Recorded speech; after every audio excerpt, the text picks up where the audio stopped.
ఇక ఉస్మానియా గాంధీ జూడాల్ జూనియర్ డాక్టర్లు రెండు వర్గాలుగా చీలిపారు. వైద్య ఆరోగ్య శాఖ అధికారులతో జరిగిన చర్చలు హాస్టల్ ఫెసిలిటీ, కాకతీయ మెడికల్ రోడ్స్కు సంబంధించి సమస్యల పరిష్కారానికి జీవో విడుదల చేస్తామని ప్రభుత్వం చెప్పింది. సమ్మె విరమిస్తున్నట్టు గాంధీ జూడాల్ ప్రకటించారు. అయితే ఉస్మానియా ఆసుపత్రి నూతన బిల్డింగ్ పైన క్లారిటీ రానిదే సమ్మెను ఎలా విరమిస్తారని గాంధీ జూడాలను ఉస్మానియా జూడాలు ప్రశ్నించారు. సమ్మెను కొనసాగిస్తున్నట్లు ఉస్మానియా జూడాలు ప్రకటించారు. 8 డిమాండ్స్లో కేవలం 2 అంశాలు మాత్రమే పరిష్కారం అయితే సరిపోతుందా అని ఉస్మానియా జూనియర్ డాక్టర్లు అంటున్నారు. ప్రభుత్వం తమ మధ్య చీలిక తెచ్చిందంటున్నారు ఉస్మానియా జూనియర్ డాక్టర్స్. మరింత సమాచారం మా ప్రతినిధి విక్రమ్ అందిస్తారు. విక్రమ్, ఉస్మానియా మెడికల్ కాలేజీలో జూనియర్ డాక్టర్ల సమ్మె 3వ రోజు కొనసాగుతుంది. ఉస్మానియా ఆసుపత్రి భవనాన్ని, కొత్త భవనాన్ని నిర్మించాలని డిమాండ్ చేస్తూ ఉస్మానియాలో మాత్రం కొత్త భవనానికి సంబంధించిన హామీ రాకపోవడంతో సమ్మెను యథావిధిగా కొనసాగిస్తున్న పరిస్థితి ఉంది. దీనిపై మనతో మాట్లాడేందుకు జూనియర్ డాక్టర్లంతా కూడా ఉన్నారు. వారిని అడిగి తెలుసుకునే ప్రయత్నం చేద్దాం. అసలు మిగతా కాలేజీల్లో సమ్మె తాత్కాలికంగా వాయిదా వేశారు, మీరు మాత్రం కొనసాగించడానికి కారణం ఏంటి?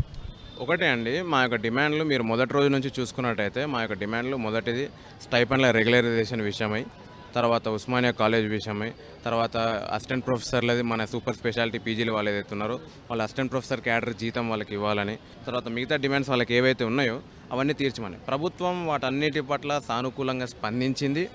ప్రభుత్వం స్టైపెండ్స్ విషయమై బీఆర్ఓ అనే ఒక ఆర్డర్ రిలీజ్ చేసింది. దీని పట్ల మా జూడా వాళ్ళంతా హర్షం వ్యక్తపరుస్తున్నాం. మిగతా జూడాలు మీకు ఎందుకు మద్దతు తెలపలేకపోతారు? వారు రెండుగా చీలిపోయారు, వారు మీ నుంచి విడిపోయినట్లే అనుకోవచ్చా? లేదండి, అందులో విడిపోయినట్టు అట్లాంటిది ఏం లేదు.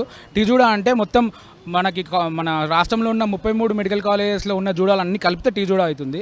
ఇప్పుడు మన సిద్దిపేట కానీ, వరంగల్ కానీ, సూర్యాపేట, లేకపోతే మన నాగర్ కర్నూలు, నల్గొండ, మహబూబ్ నగర్, వనపర్తి, ఖమ్మం, వీటన్నిటిలో మనం ఇన్ఫ్రాస్ట్రక్చర్ గురించి అడిగాము. వాళ్ళెవరు అంటే వాటి గురించి జియో కానీ దాని గురించి ఇంకా మాట్లాడడం కానీ అట్లాంటివి ఏం జరగలేదన్నమాట.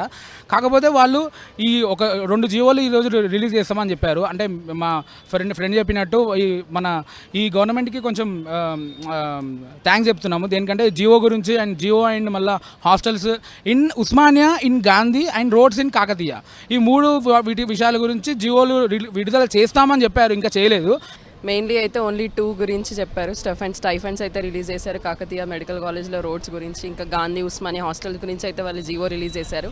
కానీ మెయిన్గా మేమైతే చేస్తుంది స్ట్రైక్ ఓజీహెచ్ న్యూ బిల్డింగ్ గురించి. ఓజీహెచ్ బిల్డింగ్ కావాలి మాకు, దాని గురించి ఫౌండేషన్ కానీ స్టార్ట్ చేయడం కానీ, లేకపోతే జీవో రిలీజ్ చేయడమే కానీ ఎన్నో డిస్కషన్స్ అయితే అవుతున్నాయి కానీ ఇంకనైతే స్టార్ట్ చేయలేదు. సో దాని గురించి ఇనిషియేషన్ తీసుకొని పనులు స్టార్ట్ చేయాలని, ఇంకా ఇన్ఫ్రాస్ట్రక్చర్ కూడా యాజ్ ఎ ఫీమేల్ సర్జరీ పీజీగా నేను చెప్తున్నాను, మాకైతే పీజీ రూమ్స్ కానీ అంటే రెస్ట్ అవర్స్లో రూమ్స్ తీసుకోవడానికి కానీ ఫెసిలిటీస్ ఏవీ లేవు. సో ఇన్ఫ్రాస్ట్రక్చర్ కూడా ఇంకా బిల్డప్ చేయాలని చెప్పేసి కోరుతున్నాను. 8 డిమాండ్లు తాము పరిష్కరించే వరకు కూడా సమ్మె కొనసాగిస్తాం, ప్రభుత్వంతో చర్చలకు సిద్ధంగా ఉన్నామని చెప్పి ఉస్మానియా మెడికల్ కాలేజీకి సంబంధించిన జూడాలంతా కూడా చెప్తున్న పరిస్థితి ఉంది. వీడియో జర్నలిస్ట్ రంగనాయకులతో విక్రమ్, సాక్షి టీవీ, హైదరాబాద్.